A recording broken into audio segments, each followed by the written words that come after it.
Buen día, mi nombre es Alison Mariana Mazariegos Lázaro, soy estudiante de Ciencias Psicológicas en la Universidad Panamericana y el día de hoy estaré realizando una entrevista que será para la utilización de una tarea. Comenzamos con las preguntas y nuestra entrevista. La primera pregunta es, ¿puede compartir una experiencia de su infancia que haya dejado una impresión duradera en usted?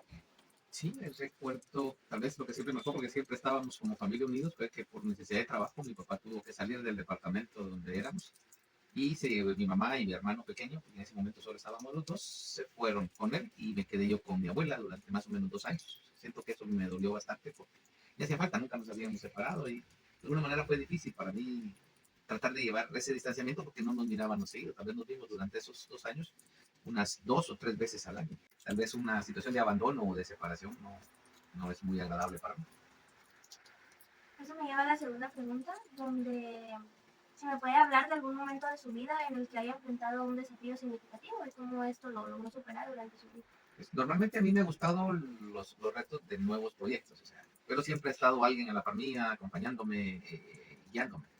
Igual cuando terminé de estudiar y empecé a trabajar me costó, pero tal vez algo que me impactó fue cuando empecé un proyecto de educación aquí en el departamento donde vivimos, que era un nuevo programa que venía de otro país, pero de alguna manera Guatemala lo estaba implementando. Entonces me tocó que trabajar solo aquí en el departamento, abrir una de los primeros centros educativos a nivel nacional, que era el primero aquí en el departamento y se acostó, la gente no creía que era algo que no iba a valer la pena y para el día de hoy pues ya son un poquito cerca de casi 25 años de que están funcionando los proyectos. Están acá, ya crecimos ahí en todos lados. Yo sigo trabajando dentro de ese proyecto, aunque me retiré un poco, regresé, pero tuve la oportunidad de que en una prisión de aquí, digamos, cuando había prisión en el departamento, me dieron la oportunidad de abrir el mismo proyecto educativo ahí.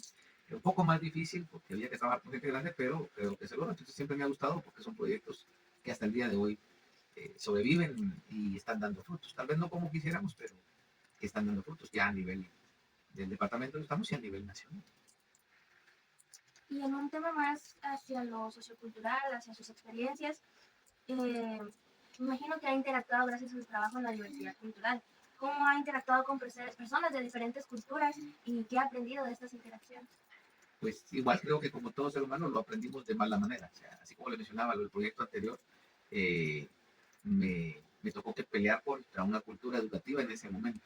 Y ya cuando, me recuerdo yo que recién graduado, a pesar de eso, tuve la oportunidad de trabajar con culturas indígenas y garífonas y me costó porque tenía que aprender. Entonces, cuando me tocó que salir de ahí hacia la ciudad capital, también me topé con otros grupos de gente de cultura indígena y por la poca experiencia que traía, creía yo que se les trataba igual a todos, ¿verdad? Entonces, no, cada cultura tiene sus características y sus fundamentos, sus principios tal vez, o ideológicos o políticos o culturales o religiosos. Y tal vez eso me hizo aprender que de ahí en adelante, antes de actuar, lo mejor es conocer el entorno, estudiar, observar, aprender primero, antes de intentar interactuar, porque si no uno intenta o imponer o no dejarse imponer. Entonces, eso me ha enseñado de alguna manera que primero observar, aprender de la gente qué es lo que piensa, qué es lo que hace y a partir de ahí, pues, tratar de interactuar después de reconocer el entorno.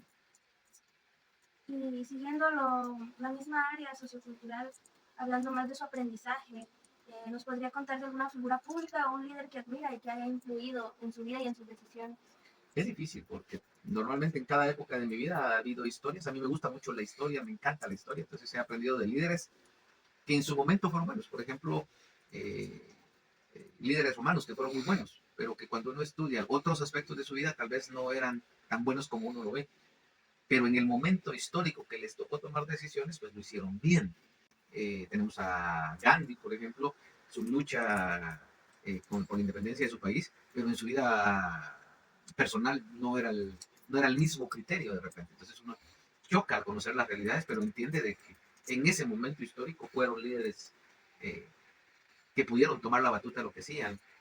John F. Kennedy, por ejemplo, le critican su vida personal, pero fue un gran líder político en una situación que convulsionaba en Estados Unidos y a pesar de eso, todavía el día de hoy, muchas de las cosas que hizo son principios fundamentales. Winston Churchill durante la Segunda Guerra Mundial, antes de eso y después de eso, tal vez fracasó en muchas cosas, pero en el momento histórico de la Segunda Guerra Mundial, en esos años, se convirtió en un líder que permitió que los aliados vencieran al eje. Entonces, es muy difícil hablar. Y en la política nacional igual, yo creo que es muy difícil tener un solo líder. Dentro de los religiosos, por ejemplo, Juan Pablo II, un gran líder religioso, movió muy bien en su momento, pero cuando uno ya empieza a investigar otras cosas y a estudiar otras cosas o enterarse de otras situaciones, no eran gente perfecta, pero que en su momento histórico pudieron ser líderes. Y como nos comentaba, todo esto de la historia y todos sus aprendizajes, ya más en su área profesional, sobre su elección de carrera, profesión, todo lo que lo ha llevado a mencionar todo esto, ¿qué le inspiró a seguir este camino y cuáles han sido los momentos más significativos de su desarrollo profesional? Pues es difícil, creo que la mayoría de los que son de mi época, porque nosotros pertenecemos prácticamente al siglo XX, finales del siglo XX, principios del siglo XXI, pero los que son de mi época, a esa pregunta contestarán que no había otra opción donde estudiar. Yo me hice maestro porque no tenía otras opciones, era lo único público en lo que podía estudiar.